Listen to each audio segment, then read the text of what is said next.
Hey everyone, this is Eileen from Virtual Veg Fest Live, and I'm actually excited that this worked because we've had a lot of tech issues since Saturday. So I'm just like yay! I'm using a different system, and that's what it was. Oh, you don't really need to hear about all the issues that I've been having because you could see the posts that actually haven't worked. So welcome. Happy to be here. It's Thursday and it's like artist week. Stemming back to Keith with poetry, and we have Paula, who's an artist, and then on Saturday we've got Gretchen Primack, who's a poet. And the one thing that the three of us, oh, I'm sorry, four of us, all have in common is ethical choices. Because I wouldn't know any of these people.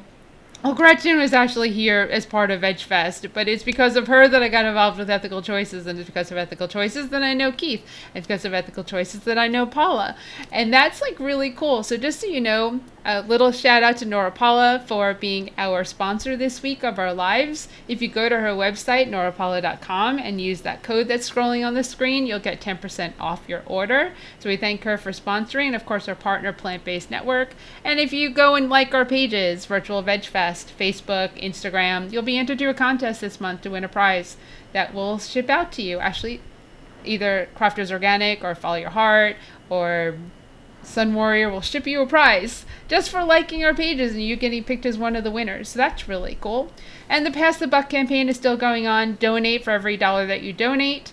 You'll get entered to win a prize from Hodo Foods, and all that money goes to Piedmont Farm Animal Refuge. So please donate as much as you can because they're a refuge that have over 120 animals. And if you don't know, and I'm going to throw this, I'm going to take a little bit of Paula's time. If you don't know, in Northern California, there's a raging wildfire and fires. I mean, like Northern California is being destroyed, and there are a lot of sanctuaries right now that need our help. And I just made a donation to Animal Place. Animal Place was part of our Lives, our 15 series for their summit. If you can make a donation to them, they will make sure that money goes to the sanctuaries that have had to evacuate and have had issues, or I mean, to save the animals is basically what it is from these fires and the evacuations, because it is really bad in Northern California right now. So let's get back to Paula. So one of the things I wanted to say, which is a really cute story from our boot camp training, is at one point Paula raised her hand, and in the middle of the training she was like, because we had to bring these crates, right? We had to bring crates with us, 2 crates, like, milk crates type thing, and we had to bring them with us and we didn't know this before we went to this. And she like raised her hand and she says, can I like bring only 1 crate because I don't know if I can fit 2 on my bicycle. And like, the looks on their face, because she didn't see the looks that they had, the reaction that they had. I watched them for their reaction and I was like, oh, one of the questions they need to ask during an interview is, do you drive? It was one of those comical things from that really intensive weekend. It was almost like it broke up how stressful we were having, because it was a really innocent question. Because I mean, and Paula did it with 1 crate on a bicycle going to schools, but it was really kind of humorous for me. But she's an artist, an international artist. She's an activist, and she's going to share more about who she is and what she does. And if you have any questions or comments, please feel free to share them, and we'll definitely get to them during our time. So Paula, tell us more. Thank you. Actually, I just wanted to start off by commenting on that story with the ethical choices program. It's actually kind of funny because they said like, oh, you need a car to be in the program. But I biked to almost all of my schools, and it was not a problem. I biked to schools that were up to, I think, 10 miles away. I would get up at 6 a.m. and bike there, or take public transit if it wasn't safe. So yeah, that actually worked out quite well. So anybody saying that you can't bike everywhere, you absolutely can. The farthest I biked was like, I think 40 miles in a day. So you can bike everywhere. You can, and that was to go like be in a classroom the whole time. I mean, it wasn't like a light day. It was intense. Yeah, it was intense. But you can do it. You Yes. can bike every single place you go.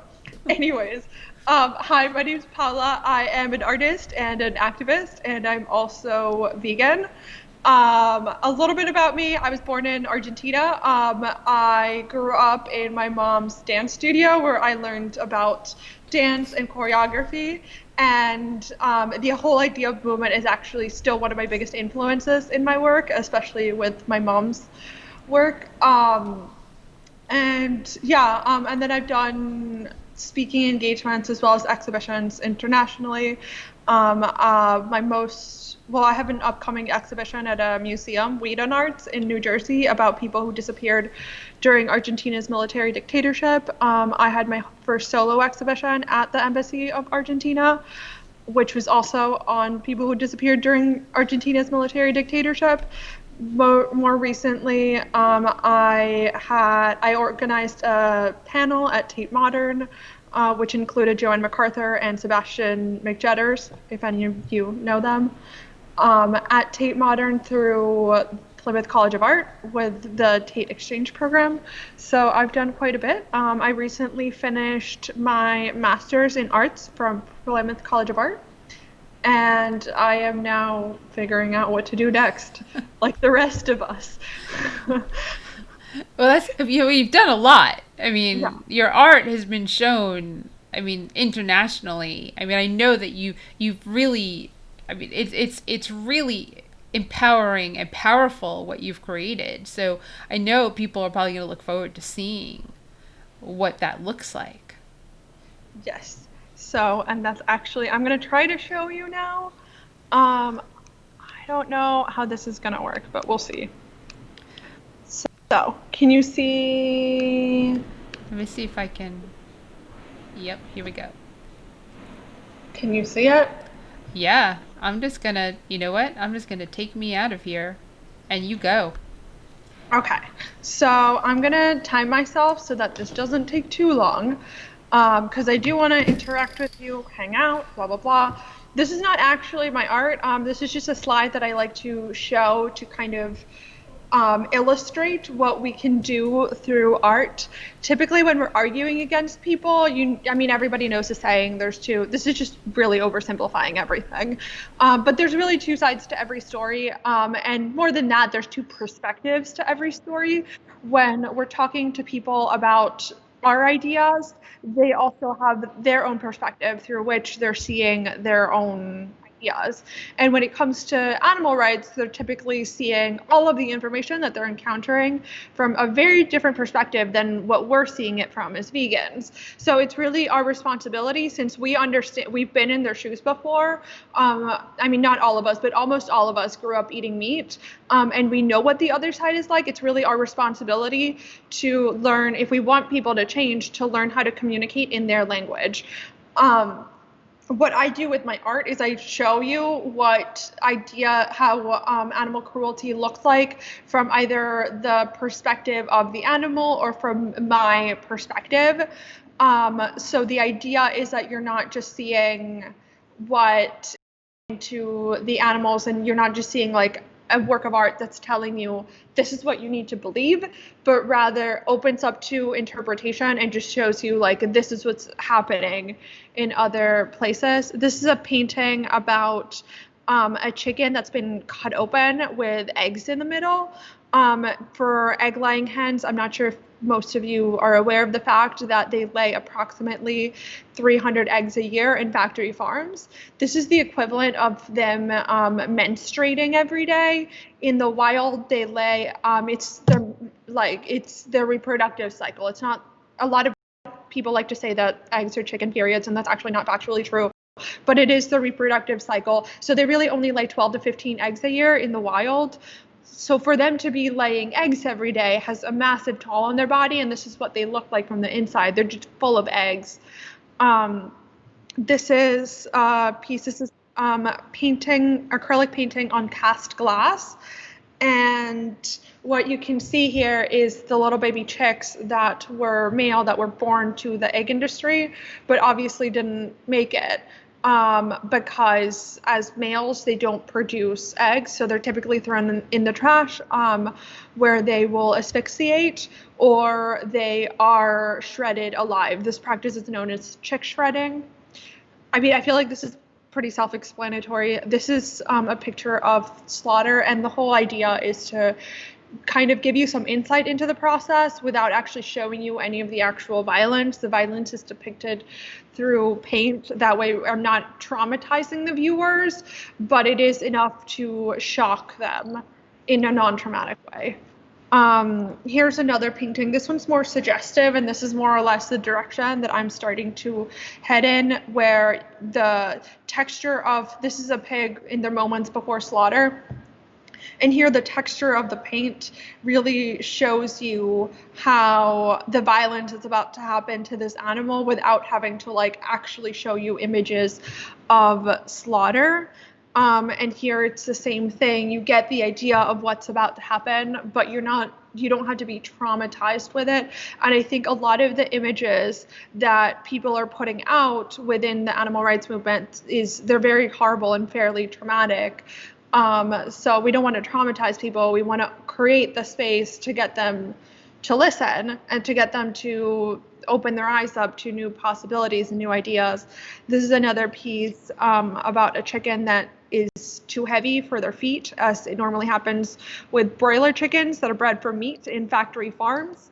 So they can't stand up on their own. This is about how absurd it is for humans to be drinking breast milk from another species. So that's two white men violating a cow by drinking her breast milk without her permission.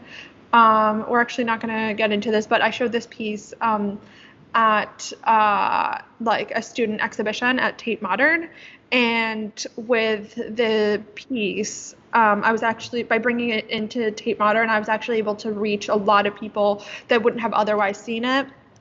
This piece was at the school district of Philadelphia. So yeah, by putting it there in front of people that make decisions about what children are eating for lunch, and that like are making those recommendations and are deciding who gets in to go to the school district and talk to kids about nutrition and about animal ethics and making a statement. Here's another piece about eggs in egg-laying hens within, this is at the Philadelphia City Hall. Here's another piece that my dad hung up in his office at Temple University. By hanging it up in his office, because the painting focuses not just on the message, but also on texture and the actual pictorial qualities, like the aesthetic qualities of paint, my dad was really interested in hanging up the piece. So because of that, that actually created the space for a lot of conversation. So while we see a lot of vegan art just really focusing entirely on the message, neglecting those other aspects can sometimes shut off sections of the audience. With fine art, the whole point is that like you're not hitting people over the head and you're creating more of a room for exploration. And because there's so much texture in this piece, my dad hangs it up in his office, and he's not vegan, but he has conversations with other people and other students and other faculty about the piece without me actually having to be there. So those conversations are already happening. And finally, I wanted to talk about how not all of my artwork is animal-centered. This was from my first solo exhibition at the Embassy of Argentina on the, I always get my right and left confused, on the left, and then on the right is from the Bicentennial exhibition. That's the continent of the Americas in 2050 from the perspective of me in Latin America. So this is what our world will look like if you get up close to it. You can see that a lot of sections are flooded, including Philadelphia, most of the East Coast, where I'm from, Buenos Aires and Argentina. So we're actually going to be losing most of the cities in the world if our sea levels rises in the way that they're predicted to. So that's something that's important to know. And then this is, I'm not actually going to read this, but this is from Persistent Memories. These are some of the individuals who disappeared during Argentina's military dictatorship. And yeah, so these are the stories. You can read them if you want, but I wanted to make this quick, so I just wanted to show you some of their portraits. And yeah, this is my master's thesis exhibition, and yeah, that's it. And there's places where you can follow me, but I think y'all can find me if you want. So that's everything. And we can do, I think, stop sharing. There we go. Um, yeah, I think we can do like some question and answer now, since I know these sessions are supposed to be a little bit more informal. So, Okay, no, that was great. And now I'm just trying to figure out how to get us all back the way I did before. I don't know. I Well, know the whole technology is not my jam. I mean, it usually is for me, but I'm just trying to. I think I got it now. Hmm. I don't have it now. But you can, I mean, we don't have any questions or comments at the moment. I know people can hear me, they can't see me, but you can, I would love to know what are you working on now? Right now I'm working on this behind me. So this is one of my works in progress. I also, let me bring the painting over. Um, That's actually incredible. Thank you. And then here's another piece. I don't know if can you see it? Yeah. So this is another piece. This is like with since the coronavirus started, I wanted to start talking. Let me come back here. I wanted to start talking about um, like animal testing and the fact that, on the news we're seeing a lot of things around the vaccine that are pro animal testing. And I think we need to really think about whether it makes sense for us to, on the one hand, like create the ideal breeding grounds for bacteria and for diseases like the coronavirus within factory farms, while also so I want to like exhibit paintings like this one with paintings like this one, um, to show like the correlation between the two, and how we're on the one hand creating an environment where we're basically guaranteeing that another pandemic will happen, while also testing on animals to solve this pandemic. Like, we can't, when it comes to the coronavirus, we need to just stop eating animals. Like, we can't just think about what's happening now. Does that make sense? Like, we can't just think Yeah. about what's happening now and like respond as problems come up, when we can just prevent them in the first place and just take animals completely out of the equation. And if we are going to be continuing to do factory farming, I don't think it's ethical ever to go and like solve it by continued testing on animals, when we are the ones that have creating the problem. At some point you have to, and there's other methods of like curing of finding vaccines for the coronavirus. But at some point, in terms of like animal testing, you do have to take responsibility and accountability for the things that you've done. And most of the diseases that we test on animals for would actually be cheaper to solve through preventative methods and preventative medicine. So I don't think we should be testing on animals at all, ever. No, I hear you. I definitely hear you. And the fact of the matter is, I don't bring it up all that often, but the truth is that the reason why we're in this pandemic is because humans eat animals. Yeah. And if we didn't eat animals, especially the animals that they were eating in China, which are completely different from the animals that we actually eat here, because they go even further. They pretty much eat anything. And if they weren't doing that, it was actually exotic animals that was the cause of this. No, it wasn't created in a lab, and it wasn't a bioweapon. It was actually from animal. It's been proven by science. Just so you know, you can actually look it up. So just in case for those who go into the conspiracy theory side, but yes, it was created from, I'm pretty sure, bats, and it jumped to humans, and Mm-hmm. it jumped and jumped, and then it changed. And in Europe, it became a different virus, and that's what came here, as Governor Cuomo in New York will keep saying, that we didn't get the coronavirus that came from China. New York got the coronavirus that came from Italy and Germany and Europe, because it mutated to become that. And that's Yeah. what ended up in this country. And we can only be so fortunate if this thing doesn't mutate more than it already has before we even have a possibility or chance to stop it or vaccinate it or something so that, but in order to stop future pandemics, future coronaviruses, one of the best ways to help your health and the animals and the planet is to be proactive and to stop eating animals. Hmm. That would prevent disease. That would prevent so many issues that are going on in the world right now. Yes. And yeah, it's crazy that we're still doing it, but I think in a lot of ways, like humankind is kind of irrational. That's what it is. That's an understatement. With the way the world is right now, yeah, there's. So, okay, so that's what you're working on, right? And Mhm. where are you right now? Because I know you from Philadelphia. Are you still there? Yeah. So I went in like Oh, jeez. days, and then it's okay. I'll just that. So I went and like traveled all over the place and tried to move to Berlin, but then I had some like issues with my landlord. Berlin landlords are like notorious for being awful. So I just decided to like fly back home and then like see what to do next. And then the coronavirus happened. So I was like, well, I guess I'm staying here.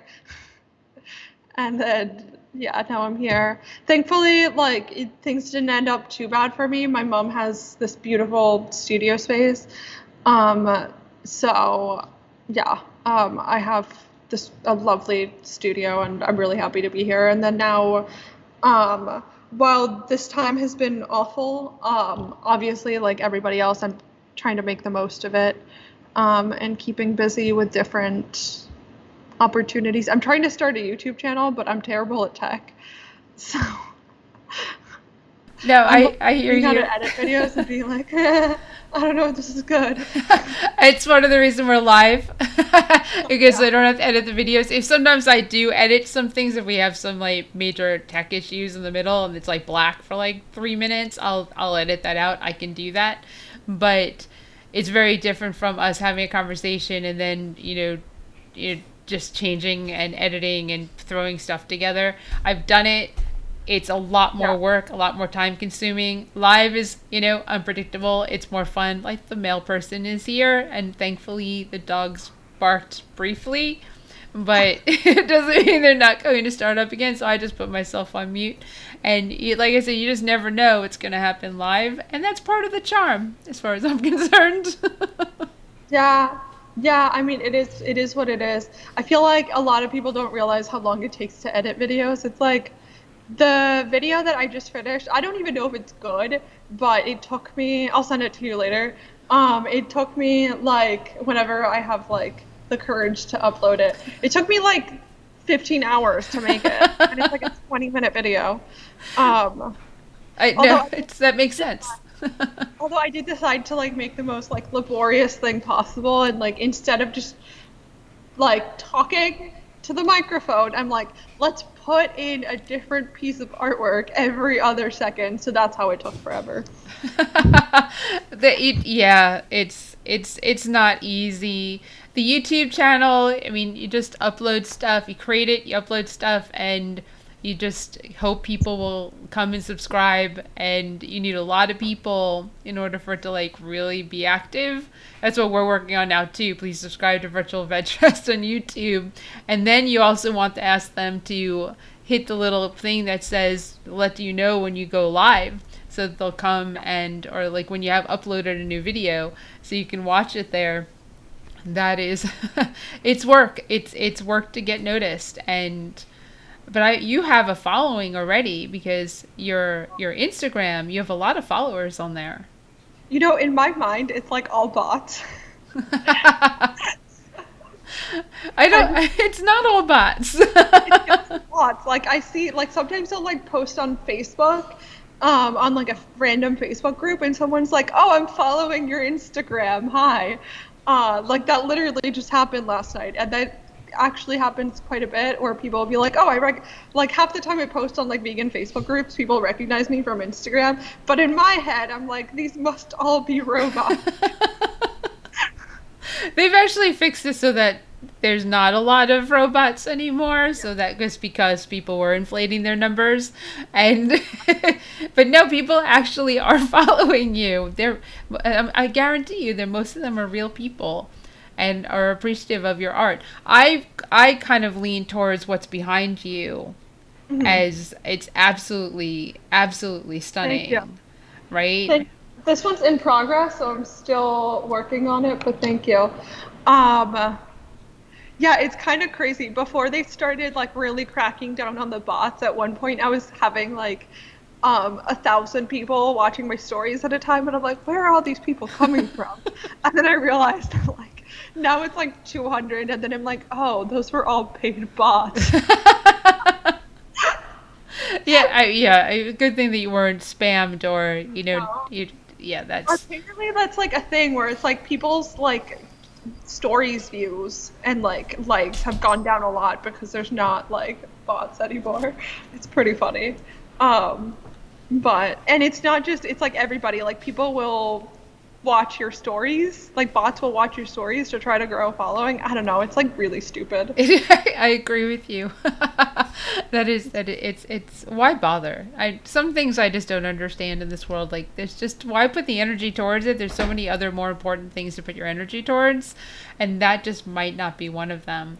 So COVID's had an impact on you, and you're fortunately in a place where you have family and is home and a stunning place to do art, which I mean, incredibly fortunate for that. And what do you see? Like what's not your end game, your end goal, but what do you think? Where do you think you're gonna go? I don't know. I'm still trying to figure it out. As an artist, it's like very difficult to make an income. So I'm looking at different, like I know I'm gonna keep making art, obviously, and I'm gonna try to keep traveling. But obviously it's a little bit easier said than done. So I don't really know. I'm excited about like virtual opportunities. I think that we're gonna have a lot more of those, which is actually gonna be good for me because I'm like yeah traveling to other places while it looks like like for speaking engagements, even if you're getting paid, you're probably losing money from it, unless you get to the speaking engagements where you're getting paid like $2,000 per talk, because of how much it costs to not only fly out there, but to compensate for like the amount of time that you're spending traveling. You, if you're not getting paid for that, which is that's why people pay $2,000 for a speaking engagement. If you're not getting paid for the time you're spending traveling, then you're losing money automatically, even if you get everything else covered, because you can't work. So I'm excited about the virtual opportunities and not having to like get on a plane and it's better for the environment, not having to get on a plane every single time that I need to go give a talk. So I'm excited for that. And then I'm trying to figure out like yeah, how to support myself financially. Thankfully, like I do have people who like collectors who purchase my artwork, but it's not a stable income. So like I don't know, 1 month I might make quite a bit, and then I don't want to talk about like I know. details of my income. You don't have But to. 1 month I might make like quite a bit, and then 1 month like I might not make any sales. So it's very like hit or miss, and um, yeah, and it's something that's like obviously really difficult to do. So I'm exploring either really there's two main options. One is I can go into academia and be a college professor somewhere. So I am entertaining that option. And I actually would love to be a university professor. And then the other option, which would give me more, might actually would give me like a whole different set of opportunities is to I want to start like a nonprofit that's really a social media campaign that would help activists become more effective through through artistic activism, effective altruism, and by learning about like theories of change, especially around community organizing, and then using that to get grants, but also get people to buy my paintings. So I'm looking at those two options right now with the YouTube channel that I'm starting. Part of the idea is to build into the nonprofit. So I'm just going to see how that goes. Yeah, especially since I have experience with social media marketing. So, No, yeah. that sounds great. I mean, when you're ready to do your nonprofit, let me know because I can hook you up with someone who will help you get that done just for the fees that Okay. you have to pay the government and your state to become a Yeah. nonprofit, and the attorney's fees will be donated. And Oh, that's pretty awesome. that That's would be awesome. it's a great perk, and I've referred them over and over and over for all these different nonprofits that are starting that are vegan or vegan Yeah. minded or so whatever it is. There's vegan starting nonprofits, and there's an attorney in New York actually who donates her time. Her name is Gail, and she donates her time to help us get it done. That She's would be actually not only did she help with the nonprofit Triangle Veg Fest, but she also helped us with our trademark. That would be amazing. Yeah, we should talk about. I think now we want to talk more about the artwork, not like legal stuff. The legal stuff is quite boring. Yeah, exactly. But now someone listening to that, if they want to start a vegan nonprofit, you know that you can get in touch with me, and I will help you. So that's the main point there. So yeah, so super excited about what your future has to hold. Mhm. And whatever. I mean, we don't know. I don't know what the future holds. It's one day at a time for me right now. And if anyone has any comments or any questions, feel free to write them in the comment box.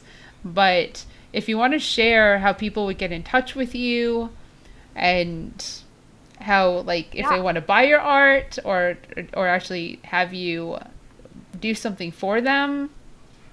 Yeah, so if you want to buy my art, or you want to do a project with me, you can contact me at there's like a contact section in my website page.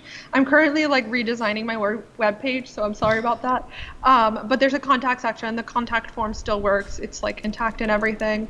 You just fill it out, submit it, and then if I think we would be a good fit to work together, then or if you just want to talk, you can let me know, and then we can schedule. I'll send you like my Calendly link, and then we can just schedule a time to talk. I just do it that way. That way it's like organized, because I hate going back and forth and being like, let's meet at this time. Let's meet at this time, and then And yeah, just pick your time. not. And that's your website is your name, right? Yeah, paulamentinato.com. Yeah, and if you want to commission art, we can definitely talk about it. I don't do sales calls, so the way I structure the calls is you just let me know that you're interested in my work and that you want to support my work and that you want to talk, and then we get on the phone, we talk like we're friends, not like you're some Like this. collector that's gonna my work. And then at the end, if you want, you can purchase my art. And then if you don't want, then or you can't afford it, then there's no pressure. I don't, yeah. Like I'm not. I like if someone is like that interested in my work that they're willing to like get on a call to talk to me about my work, then we can just get on a call to talk about my work. You don't have to purchase it at the end. Um, but I don't put any of the prices on my website just because I feel like yeah, I just don't want that to be like part of the conversation, like, oh, she's selling her paintings for this much. Because if it's like too low, then in the art world, people might look down on me, especially if I decide to like increase my prices later. And then for other people, they might be too high, and then like there might be like people saying like, she's charging how much for a painting, Right. but they don't actually see how much work goes into it, and that those are actually very fair. I consider my rates to be very fair, but they are up there and they are increasing. So if you want to buy a painting, you should do it now.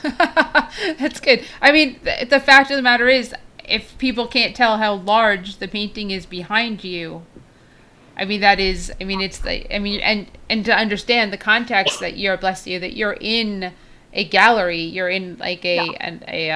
a loft. It looks like of types, Yeah, right? like if you're buying a painting from me, you're buying a painting from a professional artist with like professional prices. Like I didn't just, yeah, You didn't start like yesterday, right? I mean, yeah, yeah. this is your talent, this is your skill. And Sharoon says hi. So hi, Sharoon. Thank you for watching and saying hello. We appreciate that. And but yeah, no, it's not easy work. I'm not artistic, so my appreciation for people that can create something like that is immense because not gonna happen out of these hands. Just or this mind. Nope, not that's not what I do. So the fact that there are people who can and do it so well, I appreciate having it in my home. But So I will say, I think when it comes to painting, I think it's something that like anyone can do. Like it took me 10 years to get to the, or over 10 years actually, to get to this point. But like, I don't even know how long I've been painting, but like it takes you like years and decades to develop artistic skills. And it's like you have to spend a long time consistently creating. It doesn't just happen from one day to the next. And that I think that's something that like a lot of people don't know about. And like actually, if anything, like we should be, as a society, we should look at like paying artists more because, I mean, it's like the amount of time that it takes you to learn how to paint well is like equivalent to the amount of time that it takes doctors to like train or like lawyers to like train and get like all of the degrees that they need. Um, right, it's just an appreciation. It's just having an understanding and appreciation for a talent and for the arts, which matter as much as science and history and and not and language. They all kind of come together because there are different people with different skill sets and different learning ways of learning that art's good for one person, science is good for another, math is good for this person, and and you kind of grow up and you develop into whatever you're going to develop into, and whatever skills you develop and you build and grow. Which this could have been a doodling thing, and when you were younger, and you probably had the support from the people that love you to say, no, you have a talent, and with that you can grow into your talent, which is certainly yeah. something that you have done. Thank you. You're Yeah, welcome. I definitely agree. I think art is something that takes a really long time to learn how to do, and I also think, a lot of people don't realize how important it is in our society. Like you look at like research and statistics, and actually to be able to like look at statistics, if you're unless you're in one of those fields, like unless you're in a research field, and you can understand all of the jargon and all of the things that you're saying, that people are saying, like you probably need some sort of a graphic or something to go along with the research to be able to understand it. Um, so it's actually really, images are actually really important. And when you look at the ways I didn't cover this in the little presentation I did earlier, but when you look at the ways in which people learn, they usually learn through pictures better, uh, like at least 50% better according to the pictorial superiority effect, at least 50% better than they do with words.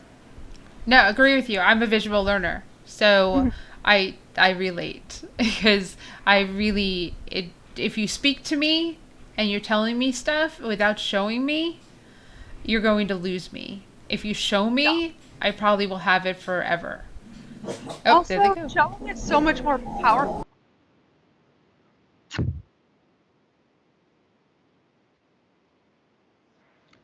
Showing is also a lot more powerful than telling someone. Like you can tell someone go vegan, but they're not going to go vegan until like they see for themselves why they should go vegan. Does that make sense?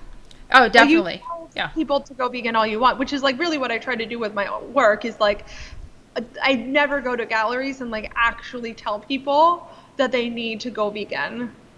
I just show the artwork and like it's I mean, I don't want to say my work speaks for itself, but like I feel like that's not for me to make. But like people make those connections on their own. So I mean, what does that tell you? Like I don't have to go into a gallery and tell people you should go vegan. They see the artwork and then they think I should go vegan. Right. And you're there to answer questions. The whole point is you're living by example and you're showing them your work to say, well, what do you think?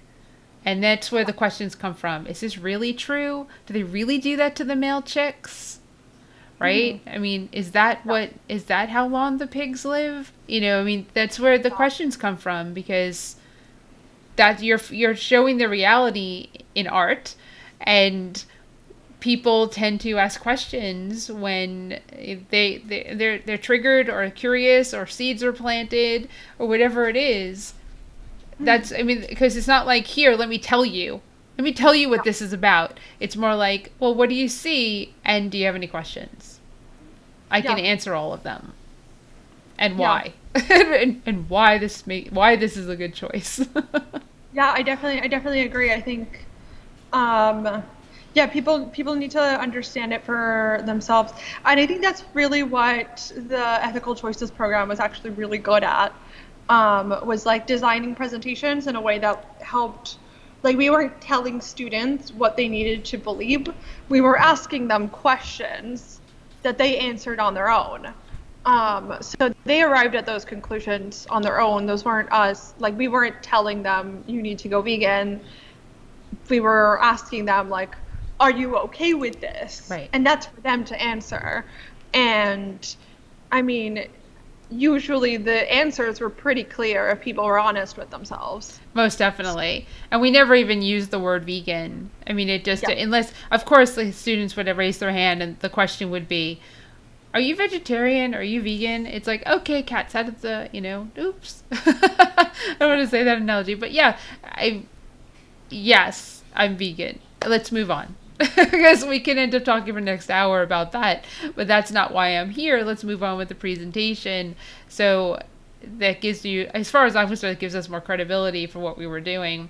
And if you don't know what we're talking about the Ethical Choices program, which is now called Ethical Choices Education, I think.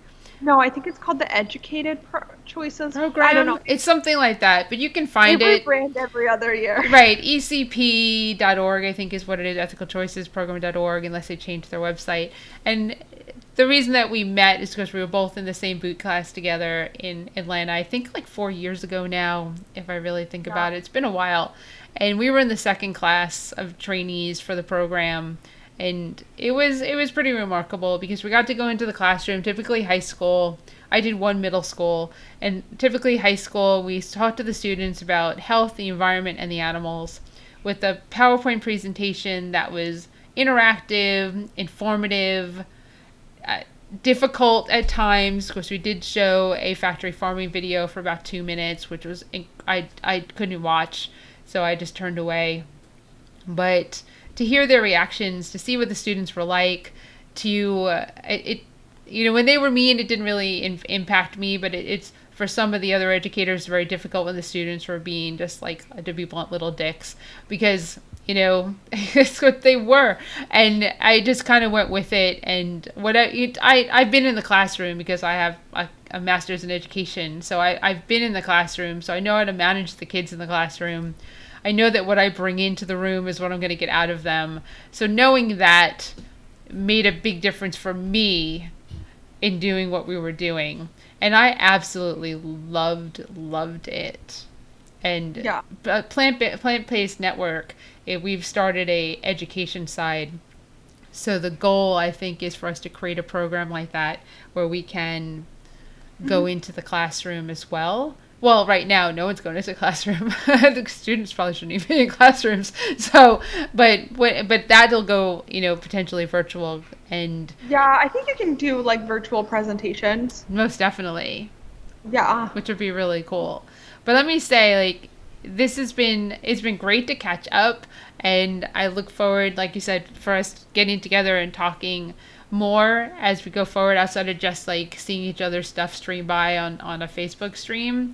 So No. we appreciate you taking the time and asking to be part of this because I say, I'm just trying to reach out to as many people that I've met over the course of how many years I've been doing this and booking them to come on this live.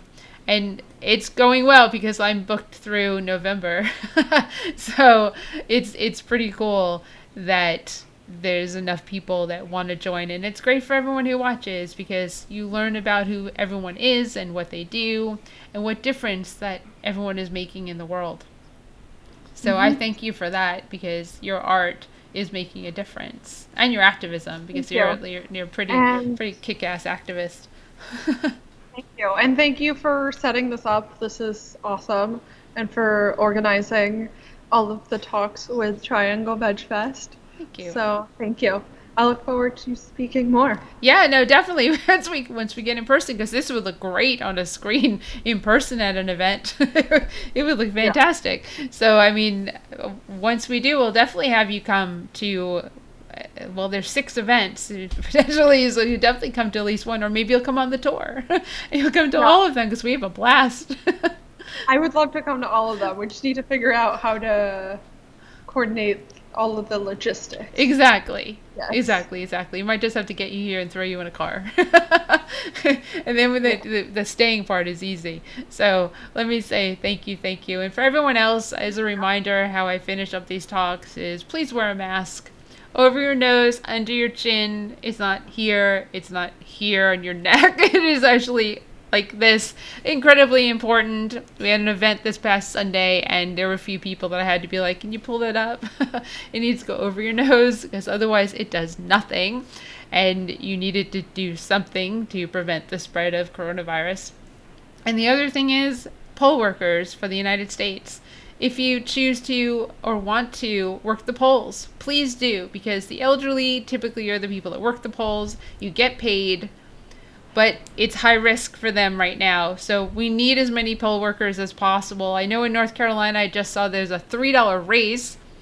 They increased the pay by $3. What I was disappointed about is when I saw that it was $11 an hour, because that means it was $8 an hour to, I guess, I mean, you're sitting there all day to make sure that, people get their ballot and check them in and all that, make sure it gets put into the machine correctly. But at the same time, maybe a little bit more money, but other states probably pay a little bit more, maybe pay a little bit less. But you do get paid for working that day. And the more poll workers we have, the more polling stations we'll have. We I swear, like, people want to pretend like people don't want have student loans to pay off. That's no joke. That's Or that, like, health insurance is, like, astronomically high. yes. Exactly. I mean, that's a 1-day gig, right? But I mean, you can obviously do it whenever there's elections or whenever there's voting over the course of the year because it's more than once. But for this election, incredibly important one, please, if you can work the polls, please do. Wear your mask, social distance, take care of yourselves. Because if you actually want to see us in person, you need to wear your masks and you need to social distance, and we need to get a hold of this virus and follow science, and make sure you follow virtualvegfest.com. And if you're local, I say this for the end, if you're local and you're in North Raleigh or Wake Forest, North Carolina, or in the Triangle, North Carolina, Virtual Veg Fest Local is brand new and it starts up tomorrow, and it means that you can order food on virtualvegfest.com, and you can get that food picked up in Wake Forest, North Carolina on the following Friday between 4 and 7 p.m. So that means foods that you typically have to travel 30, 40, 50 minutes to get. Maybe you only have to travel 5, 10, or 15. So check that out starting tomorrow. And Paula, this has been wonderful. Thank you, and thank you to everyone who watched, and to the hello that we got, and we will talk soon. All right. Yay! See you. Yeah, Bye bye. yay for things working. Bye, Bye. everyone.